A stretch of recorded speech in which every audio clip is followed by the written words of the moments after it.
ते नाउरिय सयल भुवन भवन गणो केवल नाण शरीरो अनंजनो नामो चंदो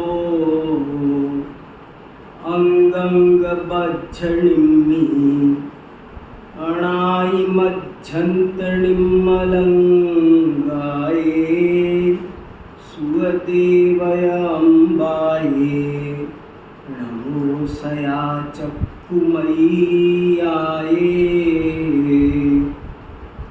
जेणीय कसाय पाहुड मणेयनयमुज्जलं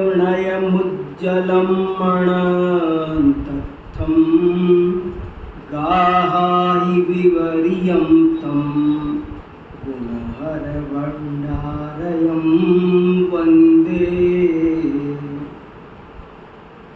श्रुत पंचमी के दिन चल रहे हैं और पिछली बार हमने धवल ग्रंथों का परिचय इस शीर्षक से स्वाध्याय किया था। आज का शीर्षक भी वही है। हमारी वो चर्चा जो पिछली बार हुई उसमें कुछ और जोड़कर आज कुछ दो चार नई बातें फिर स्वाध्याय के लिए लेकर आया हूँ और इसीलिए मैंने अभी जो ये मंगलाचरण किया है वो जय धवला में से किया है। षट खंडागम का मंगलाचरण क्या है? नमोकार मंत्र। ऐसे ही धवला का मंगलाचरण भी है। ऐसे ही अन्य सब के कितने आचार्यों से ये जुड़ा हुआ महान ग्रंथ है। तो मैंने सोचा इस मौके पे चौका लगा लिया जाए। वैसे तो पता चलता नहीं है इन ग्रंथों के स्वाध्याय का, लेकिन ये हफ्ता पूरा का पूरा मैंने धवल ग्रंथों के स्वाध्याय में गुजारा। मैंने कहा पढ़ते रहो। आपको पिछले इतवार को जो बातें बताई गई तब से अब तक मैंने क्या किया है, तो मैंने इन धवल ग्रंथों को ही यथाशक्ति पलटने की, देखने की, समझने की कोशिश की है। कई बातें नई और मिली है तो सोचा आपके साथ वो चर्चा आज और हो जाए। और एक बात ये भी बहुत मन को रहती है कि ये जो धवल ग्रंथ हैं ये हमारी जैन संस्कृति की, जैन दर्शन की बहुत बड़ी अनमोल विरासत है और इसकी रक्षा भी होनी चाहिए, सुरक्षा भी होनी चाहिए और कम से कम हर जैन व्यक्ति को इनका परिचय भी होना चाहिए। ये जो मंगलाचरण किया ये भी वैसे 8 गाथाओं का है, पर मैंने 3 ही गाथाएं पढ़ी हैं। एक गाथा में तो बोले जिन्होंने धवलता प्राप्त कर ली है और जिन्होंने सकल भुवन को जान लिया है, ऐसे चंदा प्रभु भगवान को नमस्कार हो। धवलता माने अब देखो यहाँ सिद्ध हो रहा है। पिछली बार हमने चर्चा की थी कि धवला ग्रंथ का नाम धवला क्यों है, तो कितने ही अर्थ कोई बताते हैं, लेकिन ये मंगलाचरण सिद्ध कर रहा है कि धवल माने और इधर उधर दिमाग घुमाने की जरूरत नहीं है। धवलता माने वीतरागता। जय धवल माने कसायों पर विजय पाओ और धवल हो जाओ। जय माने कसायों को जीतो और धवल हो जाओ। तो पहली गाथा में तो ऐसे धवल और सर्वज्ञ चंदा प्रभु भगवान को प्रणाम किया। चंदा प्रभु भगवान को प्रणाम करने का विशेष प्रयोजन ये हो सकता है कि जिस मंदिर में इस ग्रंथ की रचना हो रही है, वाटग्रामपुर बड़ौदा, वहाँ पर चंदा प्रभु भगवान मूल नायक के रूप में विराजमान है। उन्हीं के सामने ये ग्रंथ रचा जा रहा है। तो आचार्य देव ने उनको प्रणाम किया और दूसरी गाथा जो मैंने पढ़ी है उसमें लिखा है कि द्वादशांगमयी अनादि अनंत श्रुत देवी माता को मैं भक्ति पूर्वक प्रणाम करता हूँ। अनादि श्रुत देवी कैसी है? बोले अनादि निधन है, इसका कोई अनंत तीर्थंकरों से जिनवाणी कब से चली आई है, कब तक चलेगी, इसका न कभी अंत होने वाला है, न कभी इसका जन्म हुआ है। ये तो काल के प्रवाह में बोला जाता है। ऋषभ देव आए तो भैया उन्होंने प्रवर्तन किया, और इसमें देखो साफ साफ लिखा है। और सरस्वती देवी कौन है? तो साफ साफ लिखा द्वादशांगमयी, और कोई देवी नहीं है, कोई देवगति के जीव का नाम सरस्वती देवी नहीं है। ये जिनवाणी माता का नाम ही सरस्वती देवी है। ये भी हम सबको अच्छी तरह समझना चाहिए, नहीं तो इसके नाम पर भी समाज में अज्ञानता देखी जाती है। और तीसरी गाथा जो मैंने मंगलाचरण की पढ़ी थी उसमें लिखा है, ये जय धवला का मंगलाचरण है, इसलिए लिखा कि जिन्होंने अनेक नयों से उज्जवल अनंत अर्थ को समझाने वाले इस कसाय पाहुड़ ग्रंथ की रचना की है, उन गुणधर आचार्य को मैं भक्ति पूर्वक प्रणाम करता हूँ। इतनी बढ़िया बढ़िया गाथाएं हैं। बहुत हमारे गुरुजी कहते थे हर ग्रंथ का कम से कम मंगलाचरण तो कंठस्थ करो। मैंने सोचा मंगलाचरण तो इनका थोड़ा थोड़ा आपको सुनाना जरूरी। कितने आचार्यों से संबंध हो गया, कितने आचार्यों का पुण्य स्मरण हो गया। सबसे पहले गुणधर आचार्य जिन्होंने कसाय पाहुड़ लिखा, बाद में धरसेन आचार्य जिन्होंने पुष्पदंत और भूतबली को पढ़ाया, तो तीसरे चौथे नंबर पर महान आचार्य पुष्पदंत और भूतबली। इन आचार्यों के बारे में क्या कहा जाए।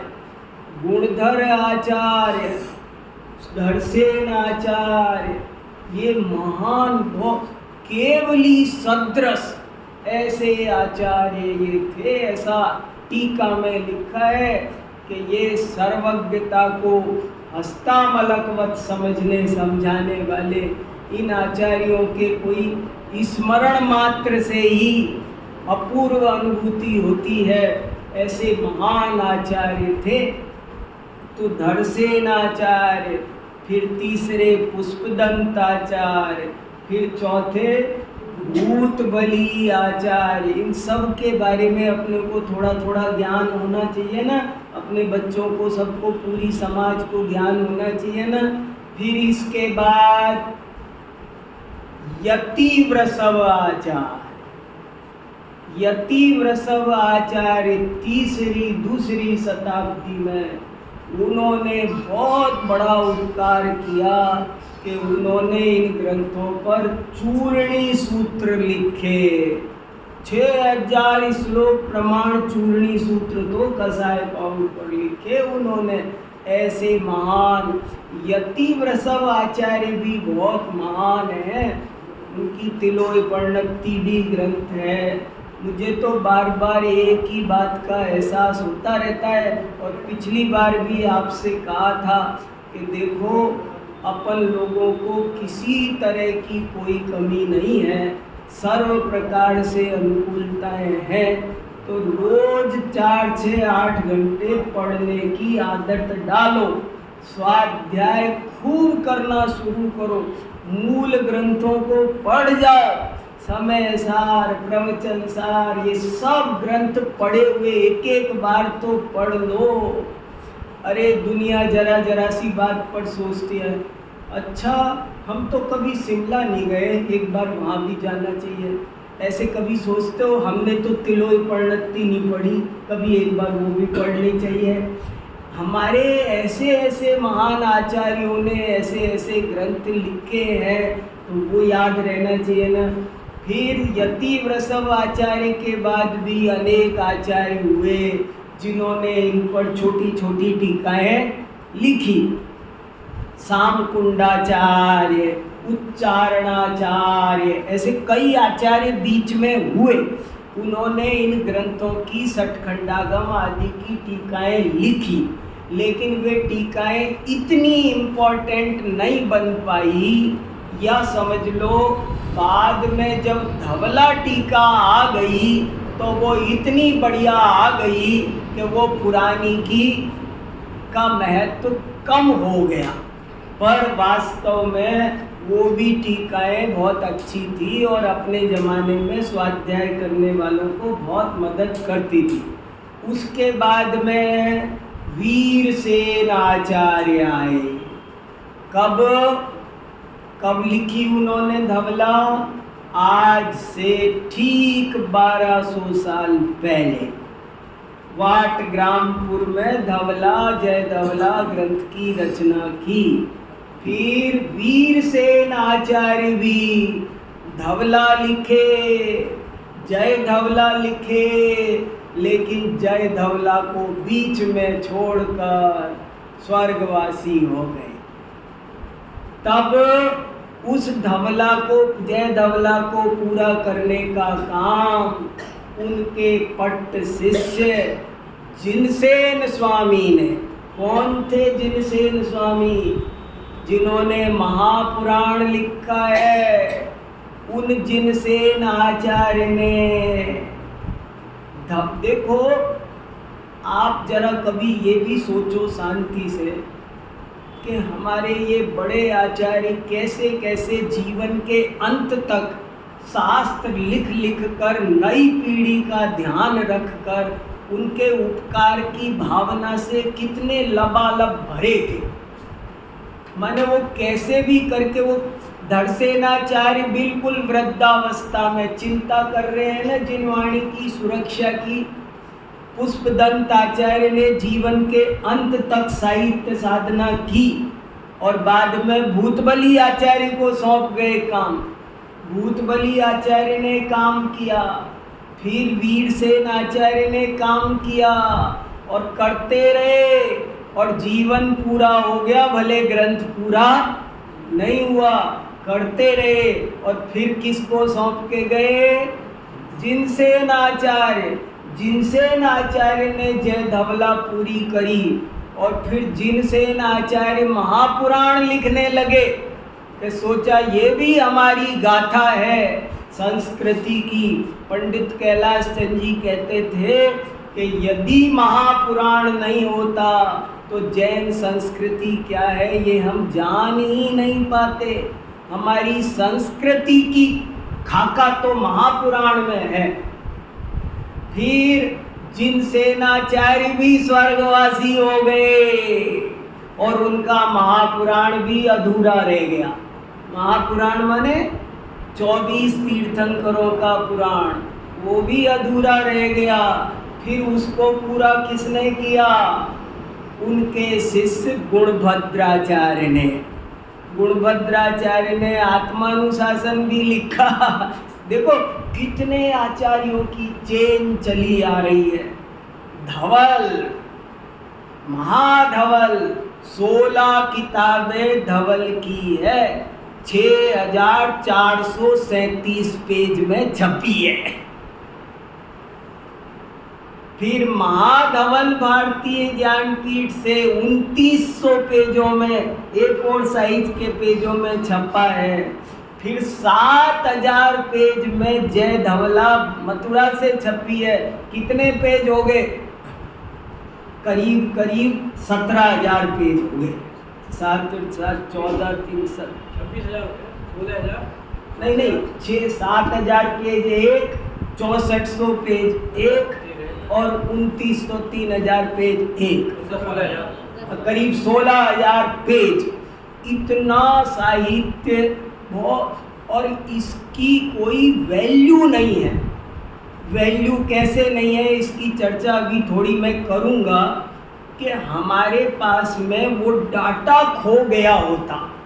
इसमें सारी केवली भगवान ने जो वस्तु स्वरूप की व्यवस्थाओं के डाटा दिए हैं ना, जिनमें चिंतन की ज़्यादा जरूरत नहीं है। जैसे 6 महीने 8 समय में 608 जीव मोक्ष जाते हैं और इतने ही निगोद से निकलते हैं, ये बात आप और हम कैसे जानते हैं? यदि ये ग्रंथ नहीं होते तो आज हम ये डाटा खो चुके होते। ऐसी हजारों बातें जो फैक्ट है ना, इसके बाद क्या होता है, इसके बाद क्या होता है, इसका क्या होता है, इसका क्या होता है, इन सब चीजों की सूचनाओं को, डाटा को कलेक्ट करना, प्रिजर्व करने का काम इस ग्रंथ में हुआ है। इसलिए ये ग्रंथ बहुत महान है। धवल, महाधवल, जय धवल। और जय धवल में एक और अद्भुत चर्चा आई है कि एक कोई ग्रंथ था जिसका नाम था विजय धवल। अब इसका नाम ही बहुतों ने नहीं, मिलता ही नहीं ना, लेकिन आई है चर्चा। और मुझे ऐसा लगता है, बड़े महाराज जी ने भी मुझे बताई थी कि कोई विजय धवल नाम का भी हमारा ग्रंथ रहा है। आप सोचो कि जैसे हमसे धवला जय धवला खो गए होते तो अपन आज यही तो बात करते कि कोई धवला था, कोई जय धवला था। और ऐसे आज हम बात कर रहे हैं कि कोई विजय धवल नाम का भी एक महान ग्रंथ रहा है। अब वो क्या रहा है और कहाँ चला गया, इसके बारे में कुछ भी जानकारी अपने को नहीं है। लेकिन ये पूछ रहा था, जब वासनवाणी में सभी के ग्रंथ थे पहले, हाँ, तो ये डिस्ट्रॉय कैसे? मौखिक परंपरा चल रही थी, इसलिए डिस्ट्रॉय हो गए। ये नष्ट कैसे हो गए कि मौखिक परंपरा, मैंने डीके जैन साहब को बता दिया, डीके जैन साहब ने श्रेयांश को पढ़ा दिया, और ये ऐसे चलती रही चेन। धीरे धीरे अवसर्पणी काल होने से लोग भूलते चले गए और इसके लिपिबद्ध होने का कोई उपक्रम जो और थोड़ा पहले हो जाना चाहिए था, वो नहीं हो सका, इसलिए ये रह गया। और आप क्या कह रहे थे सुमित जी? कैसे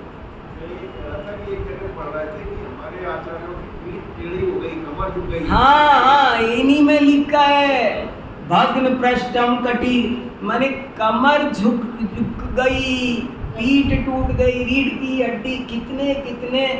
तो मैं आपसे ये पूछना चाहता हूँ, जरा बिल्कुल दिल से पूछना चाहता हूँ, क्या अमरीश जी की ड्यूटी नहीं है कि ये भी एक ग्रंथ लिखें? नहीं, बताओ। सुमत जी की नहीं है? मुझे बताओ ना क्यों नहीं है? मेरी ड्यूटी है खाली, आपकी क्यों? मैं आपको एहसास करा रहा हूँ कि आप अपनी ड्यूटी को क्यों नहीं याद कर रहे। नरेश जी भाई साहब क्यों नहीं काम कर सकते? मुझे बताओ। हम क्यों ऐसे सोच रहे हैं हमें कुछ नहीं करना? नहीं, हमें भी यदि कदी पर हिदम्पि कादवम, अपने से भी अपनी शक्ति अनुसार जरूर अपने को लिखना चाहिए, पढ़ाना चाहिए, स्वयं तो करना ही चाहिए, लेकिन स्वयं के लिए थोड़ा सा हर व्यक्ति को 10% 5% दूसरे के लिए भी, दूसरे को भी स्वाध्याय मोक्ष मार्ग में लगाने का कोई ना कोई काम जरूर कर, और इससे उससे अपने काम में भी क्वालिटी आएगी। अब देखो, ये बहाने होते हैं। अब आप बताओ, मैंने पिछली बार आपको धवल ग्रंथों का पढ़ाया, तो इस हफ्ते मेरा क्यों चला गया? मेरे दिमाग पर एक थोड़ा मोरल प्रेशर पड़ा ना कि मैं अगली बार भी फिर यही सुनाऊंगा। तो मैंने कितना, और मुझे सुनाना है, इस प्रेशर में वो मुझे याद भी बहुत रहता है। मैं नोट्स भी बना लाता हूँ, मैंने ढेर सारे नोट्स बनाए, आपको बता पाऊंगा 10% ही, सब घर चले जाएंगे वापस। लेकिन मैंने नोट्स बनाए बहुत सारे, कई पेज रंग लिए हैं, कई छोटी छोटी किताबें। एक ये किताब पढ़ी है बहुत अच्छी, ये किताब है धवल जय धवल सार। एक पंडित जवाहरलाल जी सिद्धांत शास्त्री हैं। किसी ने देखा है उनको? किसी ने भी नहीं देखा। क्यों नहीं देखा? अरे वो अभी हैं, उदयपुर में रहते हैं और बहुत धुरंधर विद्वान है। मैं जाके आया उनके पास 2-4 बार। उदयपुर जाता हूँ तो दर्शन करके आता हूँ। कितने बड़े महान विद्वान है और उन्होंने ये किताब लिखी है। और उनके गुरुजी कौन? पंडित फूलचंद जी।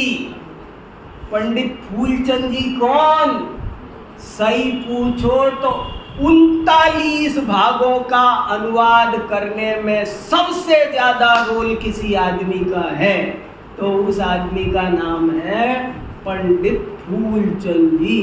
इतने बड़े धुरंधर विद्वान थे। बनारस वाले ना? हाँ, देखो इन विद्वानों का स्मरण करने से ही बहुत महिमा आती है। इस ग्रंथ में इन्होंने सब 39 किताबों का आधे आधे पेज में सार लिखा है कि इसमें क्या लिखा है। तो देखो अपने जैसे को तो कैप्सूल टाइप सुविधा हो गई ना।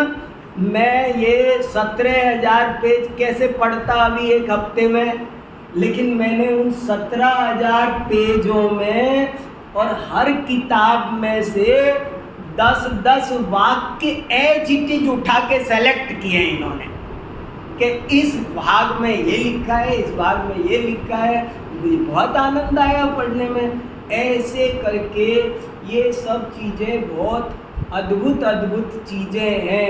इनको थोड़ा सा अपने ध्यान में रखना चाहिए। जैसा पूरा मैप हो गया। हाँ, ये पूरा रोड मैप हो गया। क्या क्या और बड़ा अच्छा विषय वस्तु क्या है, जैसे धवला की क्या विषय वस्तु है, तो वो बहुत अच्छे से आप एक एक चीज को समझ सकते हो कि भाई 6 खंड है। 6 खंड में से धवला ग्रंथ किसकी टीका है? सठखंडागम की। सठखंडागम का नाम सठखंडागम क्यों है? क्योंकि उसमें 6 खंड है। 6 खंडों का क्या व्यवस्था है? पहले खंड का नाम है जीवस्थान और जीवस्थान में क्या समझाया है? जीव कैसा है ये 8 अनुयोग द्वारों के द्वारा बताया है। अनुयोग द्वार क्या होता है ये सब पता होना चाहिए। अनुयोग द्वार माने अधिकार। अनुयोग द्वार माने चैप्टर, प्रकरण। किसी भी एक बहुत बड़े दार्शनिक हैं, अब वो भी 90 साल के हो गए, रोहिणी में रहते हैं। पहले तो मैं बहुत बात कर पाता था, अब उनसे बात भी नहीं हो पाती है। मैं बहुत विद्वानों से मिलता हूँ, चर्चा करता हूँ, मेरा शौक़ है और मुझे इतना आनंद आता है। आप कहीं दुनिया घूमने चले जाओ तो मुझे आनंद नहीं आता। आप मुझसे कहो कि आप तो दयानंद भार्गव के पास जाना है, मैं दौड़ के चला जाऊंगा, चलो बैठेंगे उनके पास में। राजा राम जी के पास जाना है, हाँ जाएंगे।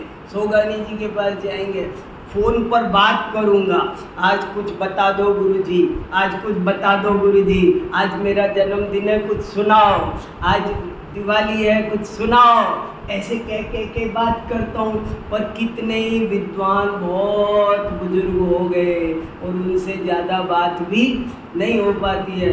तो एक सिद्धेश्वर भट्ट हैं, रोहिणी में रहते हैं और वर्ल्ड का बहुत ऊंचा दार्शनिक है, सब दर्शनों का पाठी है, जैन दर्शन की भी बहुत गहरी नॉलेज है।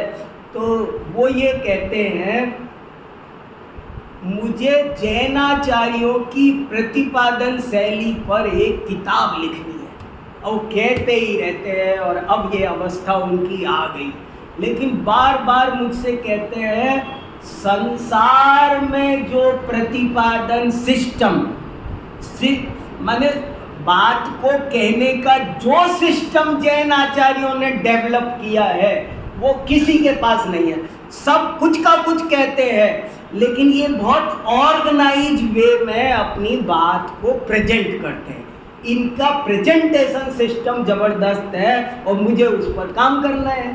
प्रेजेंटेशन सिस्टम समझे आप? ये अनुयोग द्वार। किसी चीज को समझाना हो तो कैसे समझाना, इस पर जैनाचार्यों ने बहुत काम किया है। तो जीव स्थान पढ़ के देखो आप, तो आपको पता चलेगा जीव का स्वरूप 8 अनुयोग द्वारों से समझाया। 8 अनुयोग नए कह सकते हैं, नए उनमें से एक है। 8 अनुयोग द्वार का नाम है सत, संख्या, क्षेत्र, स्पर्शन, काल, अंतर, भाव और अल्प बहुत। इसका नाम है 8 अनुयोग द्वार। अनुयोग द्वार 4 भी होते हैं, अनुयोग द्वार 6 भी होते हैं, अनुयोग द्वार 12-14 भी होते हैं, पर सबसे ज़्यादा प्रचलन में जो अनुयोग द्वार हैं, अनुयोग द्वार समझ गए? स्टेप। किसी भी बात को समझाना हो तो 8 स्टेप लेने क्रम से, तब आप उस चीज़ को सही सही समझा पाओ। जैसे मुझे आपको आम की जानकारी देनी है, मुझे आज आम समझाना है आपको, तो कैसे समझाएंगे? पहले नंबर पे सत। सत क्या कहेगा? पहले इस बात पे डिस्कस होगा कि आम नाम की कोई चीज़ होती भी है कि नहीं होती है।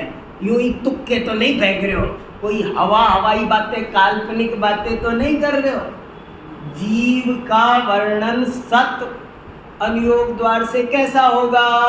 अब आप समझो कि सत अनुयोग द्वार में ये समझाया गया कि जीव नाम की वस्तु दुनिया में है, ऐसा नहीं है कि नहीं है।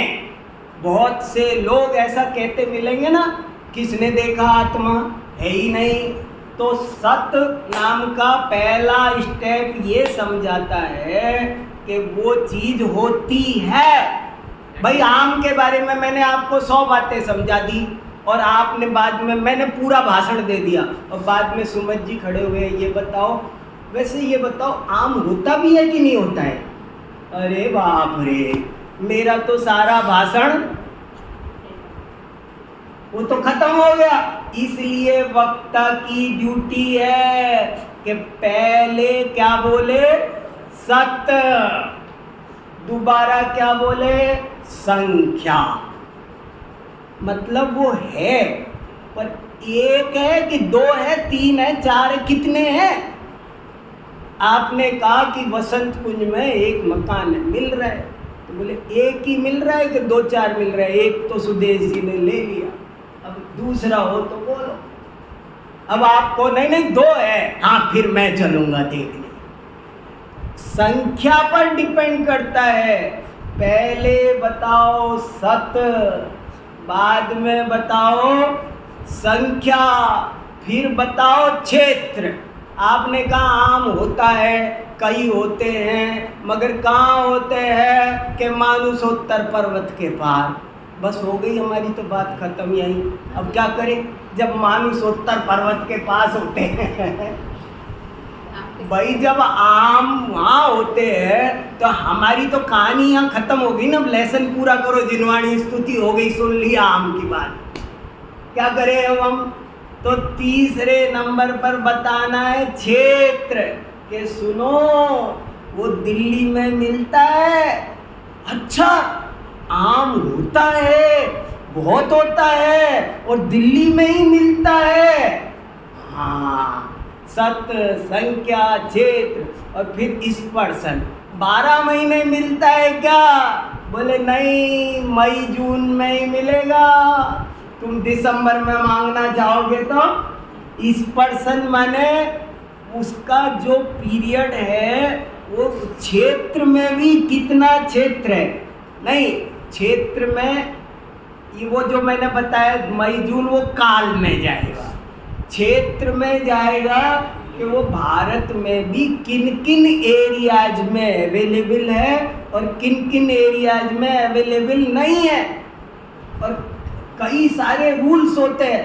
अब जैसे मैं यहाँ से कैलिफोर्निया आम ले जाना चाहूँ ना मेरे सामान में, तो वो ले जाने नहीं देते हैं, आम नहीं पार करते हैं, और चीज़ चली जाती है। अब वो कहते हैं आम नहीं ले जा सकते, फेंक देंगे, मेरे सामान में होंगे तो निकाल देंगे। कोई भी वेजिटेबल नहीं है नहीं, कोई भी तो नहीं है, शायद कुछ तो जाती है, तो भिंडी कोई भी नहीं है, कोई वेजिटेबल नहीं जाती है, बीज नहीं अलाउड, अब बीज नहीं अलाउड है। तो ऐसे ऐसे कई तरह के नियम होते हैं। वो जब आप 8 योग द्वार से समझाओगे तो सारी बातें क्रम से आ जाएगी। सत, संख्या, क्षेत्र, स्पर्शन, काल, अंतर। अब जैसे कहने को तो आएगा कि मैं वसंत कुंज में बैठा हूँ, लेकिन वसंत कुंज में पूरे में थोड़ी बैठा हूँ, मैं तो B7 के मंदिर में स्वाध्याय भवन में बैठा हूँ। और स्वाध्याय भवन में इतनी सी 2 फीट 3 फीट की जगह में बैठा हूँ। ये इसका नाम है स्पर्शन। समझ में? क्षेत्र और स्पर्शन में फर्क। जो पूरा क्षेत्र का ये जो 8 अनुयोग द्वार है ना, ये द्रव्य, क्षेत्र, काल, भाव के ही विस्तार है।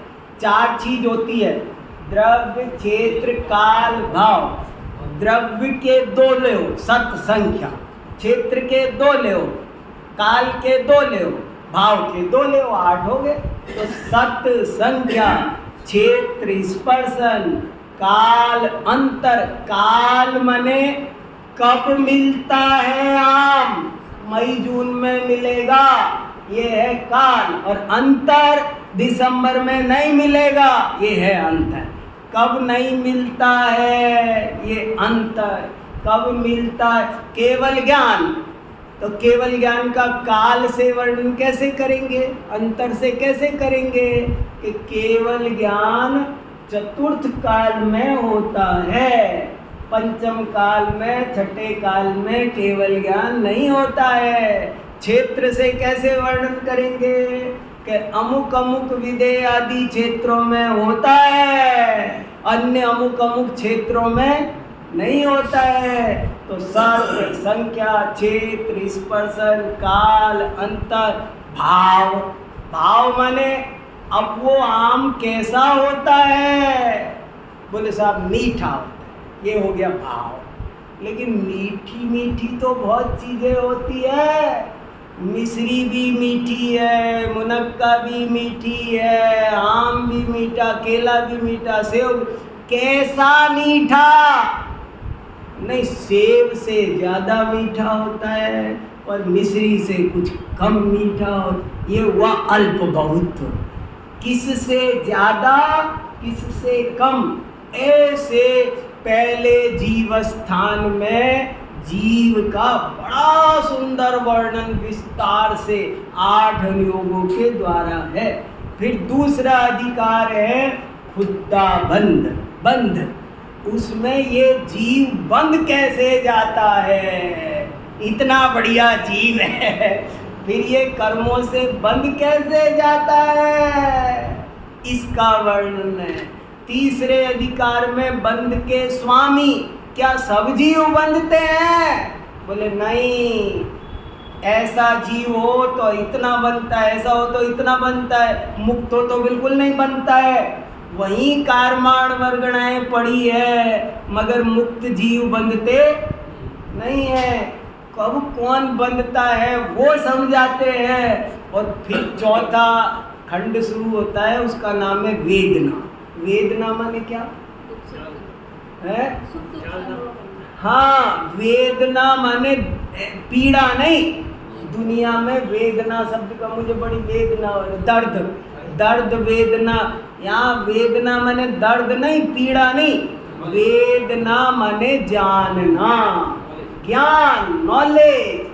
तो वेदना खंड इसलिए इम्पोर्टेंट है। देखो धवला क्यों, सठखंडागम क्यों इम्पोर्टेंट है? अगर आपको सबसे पुराना प्रमाण नय का वर्णन पढ़ना हो तो वो यहाँ मिलता है वेदना खंड में। वेदना खंड में प्रमाण क्या हो, बाद में आचार्य न्याय में बहुत परीक्षा मुख वगैरह फला प्रमाण दिकाना प्रमाण इतने भेद स्मृति प्रत्यय बहुत विस्तार हुआ, लेकिन सबसे पहले प्रमाण क्या होता है, नय क्या होता है, निक्षेप क्या होता है, ये सारा वर्णन कहाँ मिलता है, वेदना खंड में। फिर वर्गणा खंड है पांचवा। वर्गणा खंड में कितना पुद्गल किस किस तरह का है, कितनी वर्गणाएं हैं और उनमें कर्म वर्गणाएं क्या, हार वर्गणाएं क्या, शरीर कैसे बनता, दुनिया भर का मतलब आज के साइंटिस्ट को चैलेंज है ऐसा गजब का वर्गणाओं का सूक्ष्म वर्णन। आप सोच सकते हो आज साइंस कुछ थोड़ा बहुत कर रही है, लेकिन ये 2-2 हजार साल पहले लिखा है कि शब्द एक समय में कितना राजू चला जाता है। आप यहाँ से बात करो अभी कैलिफोर्निया 14,000 किलोमीटर दूर, एक सेकंड में बात कर लो आप, कैसे जा रहा है शब्द। ये आज आप कर रहे हो, लेकिन ये सब व्यवस्था यहाँ पहले से लिखी हुई है। फिर महाबंध है, महाबंध में 7 किताबें हैं और 4 प्रकार का बंध होता है, प्रकृति बंध, स्थिति बंध, अनुवाद बंध, प्रदेश बंध। तो पहले 2 भागों में प्रकृति का, फिर स्थिति का, फिर अनुवाद का, एक में प्रदेश का, ऐसे करके 7 भागों में। देखो थोड़ा थोड़ा नक्शा तो घूम ले, थोड़ा थोड़ा कहाँ कहाँ क्या क्या है, कब पढ़ेंगे, कितना पढ़ेंगे, पढ़ने का होना चाहिए वास्तव में। लोग कितने ही लोग तो रात दिन पढ़ने में लगे हुए हैं अपनी समाज में। ऐसे कई विद्वान हैं जो रात दिन इन ग्रंथों को पढ़ते हैं। मेरा तो ये टॉपिक ही नहीं, कभी मैंने ध्यान ही नहीं दिया। मैं तो कभी ऐसे ही पलट पलट के कभी जरूरत पड़ी वहीं थोड़ा बहुत देखा, लेकिन इस बार मैंने सोचा इन सब चीज़ों को थोड़ा थोड़ा देखूँ तो सही क्या है, और इसीलिए मैं मेरे हिसाब से मोटी मोटी नॉलेज आपको दे रहा हूँ।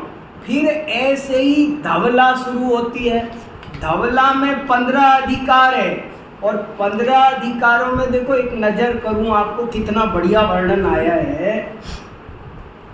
मैंने एक लेख भी लिख दिया है, जय धवला एक अनुशीलन, 10-12 पेज का एक लेख लिखा है। क्या क्या है देखो, जय धवला में 15 अधिकार, नाम सुनो कितने बढ़िया बढ़िया कैसे है।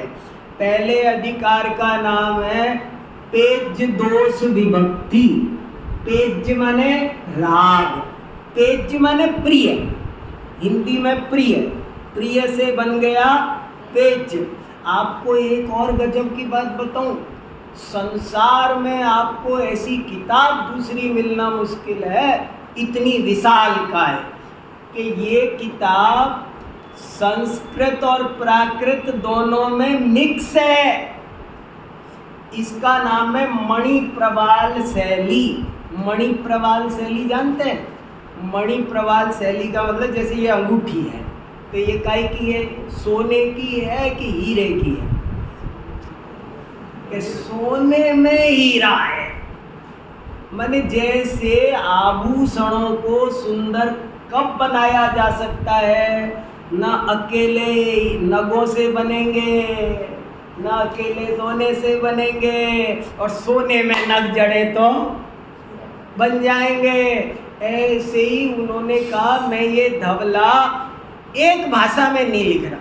देखो क्या पॉलिसी रही, लोग भाषा पर लड़ते हैं। कभी कभी कोई कहता है ना तुम्हारी भाषा में कभी कभी कोई अंग्रेजी का शब्द आ जाता है, नहीं आना चाहिए। अरे क्या रखा है, जिससे विचार दूसरों तक पहुंच जाए वो ठीक है। आप कहाँ तक शब्दों को बदलोगे, जनजीवन का हिस्सा हो गए। अब आप क्या करोगे, इंजेक्शन के लिए हिंदी लाऊं मैं? स्टेशन के लिए हिंदी लाऊं, रेल के लिए हिंदी लाऊं, फिर वैसे करना पड़ेगा जैसे कुछ इन लोगों ने किया है ना। रेल का नाम रखा है लोह पथगामिनी, क्या क्या क्या क्या नाम रखे हैं। जुकाम, बोले नासिका रंध्र स्फीत होता है ये नासिका रंध्र, ये जुकाम। ए भैया समझने दो, बच्चे समझेंगे ही नहीं हमारे। हाँ इसलिए अभी नहीं। नहीं, मुझे है ना वो सिद्धेश्वर भट्ट की एक बात बहुत अच्छी लग रही है, और वो मेरे से कई दफे कहा, बोले जैनाचार्यों की प्रतिपादन शैली पर अभी तक कोई प्रोजेक्ट अप्रूव्ड नहीं हुआ है, किसी ने पीएचडी नहीं की है। जैनाचार्यों की प्रतिपादन शैली पर पीएचडी होनी चाहिए। इनकी प्रतिपादन शैली गजब की है। भाषा के बारे में इनकी क्या पॉलिसी है, छंद के बारे में इनकी क्या पॉलिसी है, कविता के बारे में इनकी क्या पॉलिसी है, सिस्टम के बारे में क्या क्रम के बारे में क्या गजब का काम हो कोई करेगा तो। और बोले संसार में किसी दूसरे संप्रदाय ने इतनी सुंदर शैली डेवलप नहीं की है जैसी इनकी है। तो पहला देखो, कसाय पाउड का नाम भी रखा है पेज दोष पाउड, राग द्वेष पाउड। देखो पहले अपन बोलते भले राग द्वेष पाउड है, लेकिन उसका नाम, उसमें पहले विभाजन किया 4 कसायों में। अपन क्या बोलते हैं, पहले द्वेष बोलते हैं, बाद में राग। क्रोध मान ये द्वेष है, और माया और लोभ ये राग है। क्यों, पहले द्वेष जाता है, बाद में राग जाता है। फिर दूसरा, तो पहले राग द्वेष रूप विभाजन सारी कसायों का किया, फिर स्थिति विभक्ति के उनका कैसे कैसे बंद होता है, इसके बारे में ऐसा लिखा है, मोहिनी कर्म का यदि आपको विस्तृततम वर्णन पढ़ना हो तो ये ग्रंथ पढ़। इतनी डिटेल मोहिनी कर्म की जानकारी आपको कहीं संसार में नहीं मिलेगी, ऐसा लिखा है इन्होंने।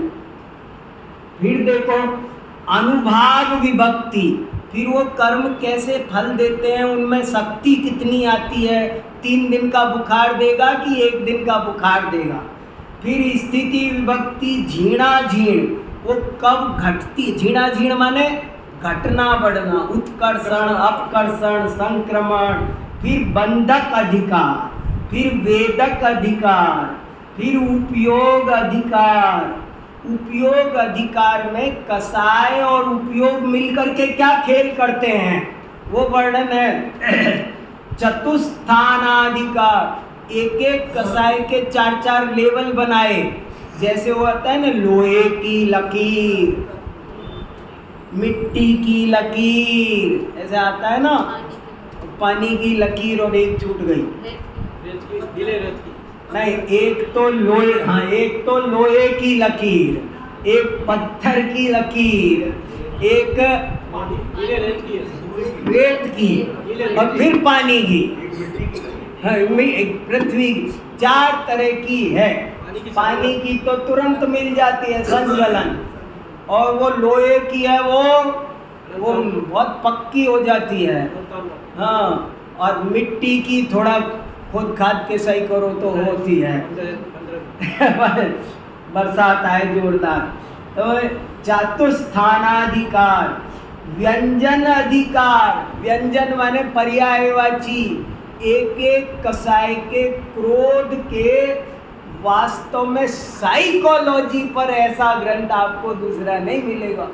कहाँ का अंदर में किस किस के क्रोध, अब आपको लगता है पेड़ को गुस्सा आ रहा है, आपको नहीं पता चलता, ये किताब पढ़ोगे तो पता चल जाएगा कि कब उसको गुस्सा आता है, कैसे एक इंद्री को कैसे गुस्सा आता है, 2 इंद्री को कैसे आता है, ऐसे शांत बैठे हुए को भी गुस्सा हो सकता है। जब बच्चा लड्डू मांग रहा था, मम्मी दे नहीं रही थी, अब बैठ गया, अब मम्मी दे रही है, ले नहीं, बोल भी नहीं रहा है, अब बताओ, बोल भी नहीं रहा, गुस्सा आ रहा है क्या? हाँ। वो कुछ तब जब से चिल्ला रहा था तब तो सबको दिख रहा था कि वो गुस्सा कर रहा है, और अब जब रूठ के चुप बैठा है तब भी गुस्सा आ रहा है। अंदर में कैसे कैसे मंदिर तक में भी साधना करते समय भी कहाँ कहाँ कसाई रह जाती है। फिर आता है दर्शन मोह उपशमन।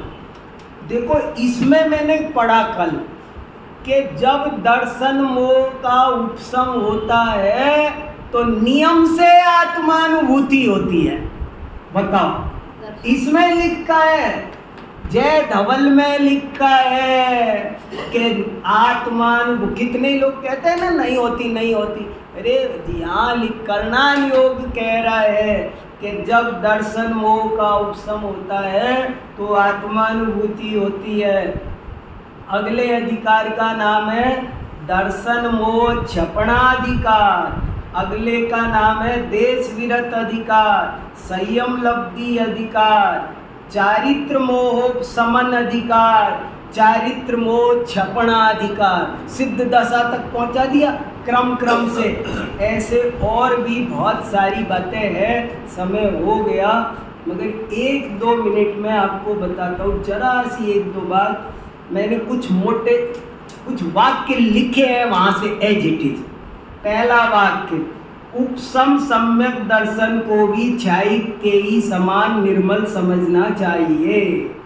नमोकार मंत्र के कर्ता पुष्पदंत आचार्य हैं। दूसरी जगह लिखा, नमोकार मंत्र के असली कर्ता गौतम स्वामी हैं। कारणों के पीछे मत पड़ो, मैं सिर्फ जल्दी जल्दी वाक्य पढ़ रहा हूँ। कारणों के पीछे मत पड़ो, बिना कारण के भी कार्य होता है। दर्शन स्वप्रकाशक है, ज्ञान पर प्रकाशक है। ये जो सठखंडागम के सूत्र है ये कोई धड़सेन आचार्य ने भी नहीं बनाए हैं, ये तो भगवान के मुख कमल से निकले हैं। मैं आपको ग्रंथ सुना रहा हूँ, मैं कुछ कॉमा फुल स्टॉप अपने नहीं लगा रहा हूँ। फिर देखो, एक लिखा, 12वें स्वर्ग से ऊपर के जीव सुमेरु पर्वत की जड़ तक जा सकते पर उसके नीचे नहीं जाते। पंडित जवाहरलाल जी ने खुलासा किया कि इसलिए जो ये कहते हैं ना सीता का जीव रावण को संबोधित करने गया, वो बात गलत है, काल्पनिक है। सीता का जीव रावण को संबोधित करने जाए ये आगम से सिद्ध नहीं होता है। 12वें स्वर्ग के ऊपर का जीव वहाँ जाता नहीं है। जिन पूजा वंदना नमस्कार से बहुत कर्म निर्जरा होती है, महान अंतराय का क्षय होता है। धवल, जय धवल आदि ग्रंथों को अध्यात्म ग्रंथ समझना चाहिए, ये द्रव्यान योग के हैं।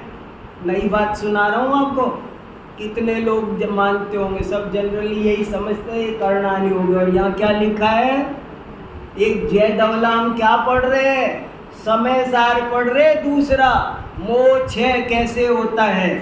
फिर देखो, जैसे ही कोई तिर्यंच संयमा संयम गुण स्थान में आता है तो उसका उच्च गोत्र का उदय हो जाता है। गोत्र का संबंध संयम से है। संयमहीन व्यक्ति नीच गोत्री होता है और संयमधारी उच्च गोत्री होता है। जब मैं ऐसे मुंह करके बोलता हूँ समझ लो मैं बोल रहा हूँ, यहाँ पढ़ता हूँ ना वो लाइन उसमें से पढ़ रहा हूँ। हाँ, फिर देखो, ये नए सच्चा और ये नए झूठा, ऐसा भेदभाव अनेकांत के ज्ञाता नहीं करते हैं। नए अनंत होते हैं, जितने वचन हैं उतने ही नए होते हैं। औदैहिक भाव बंध का कारण है, औपसमिक क्षयिक और मिश्र भाव मोक्ष का कारण है, किंतु पारिणामिक भाव न बंध का कारण है न मोक्ष का कारण है। सम्यक दृष्टि जीवों की संख्या निश्चित है। यदि किसी व्यक्ति को कोई नया मिथ्या दृष्टि सम्यक दृष्टि बनता है तो समझो कि कोई एक सम्यक दृष्टि या तो मोक्ष चला जाएगा या मिथ्या दृष्टि बन जाएगा। जैसे समझ लो मुझे सम्यक दर्शन होना है तो क्या होगा कि या तो अमरीश जी का सम्यक दर्शन जाएगा, वो मिथ्या दृष्टि बनेंगे क्योंकि सम्यक दृष्टियों की संख्या उतनी, या वो मोक्ष जाएंगे। अब ये नहीं लिखी, मैंने नोट भी नहीं किया, मेरे पढ़ने में नहीं आई कितनी है। अनंत मिथ्या दृष्टि जीव आज भी ऐसे हैं जो पहले सम्यक दृष्टि थे।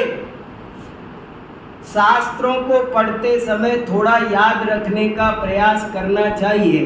जो जीव तुरंत भी याद नहीं रख सकते हैं वे शास्त्र के अनधिकारी हैं। और अंतिम वाक्य पढ़ रहा हूँ। भोजन की बेला में अतिथि का लाभ न हो तो भी तुम्हें अतिथि की प्रतीक्षा करके ही भोजन करना चाहिए, और यदि तुम ऐसे करते हो तो चाहे अतिथि ना मिले तो भी तुम पक्के दाता। ऐसी बहुत अच्छी अच्छी बातें आपको सुनाई। समय हो गया। मेरे से जो जो बना, जितनी नॉलेज हुई, इसमें कहीं कोई टेक्निकल मिस्टेक हुई हो, मैं भी अभी सीख ही रहा हूँ, तो मैं जिनवाणी माता से क्षमा मांगता हूँ। जैसे भगवान का संरक्षण लगा हुआ है, हाँ जैसे मुनि महाराज भी है, श्रेष्ठ भी है, मनुष्य भी है, गृहस्थ भी है। हाँ तो जैसे मुनि महाराज को सठ खंडाओं की नॉलेज मिली, हाँ उन्होंने पास ऑन की, हाँ शंकराचार्य ने फिर हाँ तो अब जैसे गृहस्थ है, भगवान से वो अपने हिसाब से पूछ रहा है, हाँ। सैनिक ये अपने हिसाब से पूछे, हाँ। उन्होंने सठ खंडाओं का नॉलेज ली। ऐसे कैसे एक्चुअली साइमल्टेनियसली चलता है? ये तो दिव्य ध्वनि का अतिशय है। दिव्य ध्वनि में जितने भी जीव होते हैं, उनके जितने भी प्रश्न होते हैं, वो उत्तर मिलते हैं साइमल्टेनियसली। जैसे लेवल की क्वेश्चन है वैसे बिल्कुल। कोई प्रथमान योग पूछ रहा होगा, कोई कर्णान योग, कोई चरणान योग, कोई कुछ पूछ रहा होगा, मैं अपने पूर्व प्रभाव पूछ रहा होऊंगा, नरेश जी भाई साहब अपने पूछ रहे होंगे। दूसरा सर, ये जो अवयवों में 4 अवयवों में बटी और 12 में, तो भगवान ने भी उधर बांट दी थी कि बाद में ये के टाइम बांटी। अब ये क्या हुआ था, ये इसमें भी एक जगह आया है कि कुछ कह नहीं सकते। बोले क्या होता है, बहुत सारी चीज़ें लुप्त तो हो गई, क्या करें। मैंने कहा नहीं, ये धबला वगैरह नहीं होते ना, तो हमारा बहुत सारा डाटा और जो अवेलेबल है वो भी खो गया होता। आज 2.25 लाख श्लोक प्रमाण डाटा तो अवेलेबल है। अगर धवला नहीं मिलता तो हमारे पास गोमट सार भी नहीं होता, जैन गणित नहीं होती हमारे पास में। सर ये वेद जो है वो पहले लिखे गए, वो पहले के हैं, 3500 साल पहले कहते हैं, ऐसे कहते हैं। अब क्या सही है पता नहीं है। 2000 साल पहले का कोई साहित्य संसार में नहीं मिलता है, ऐसा इतिहासकार वाले कहते हैं। इतिहासकार कहते हैं, किसी के कहने से कुछ नहीं होता। इतिहासकार कहते हैं 2000 साल से पुराना कोई साहित्य मिलता ही नहीं है। अब मैं क्या करूँ, वो जो भी है वो कह रहे, चीजें ही नहीं मिलती ना उस समय की, तो क्या करें। या तो मौखिक परंपरा तो रही होगी, हम मना नहीं कर, मौखिक परंपरा से जैसे जिनवाणी है ऐसे है। 2300 साल 2300 साल पुराने शिलालेख।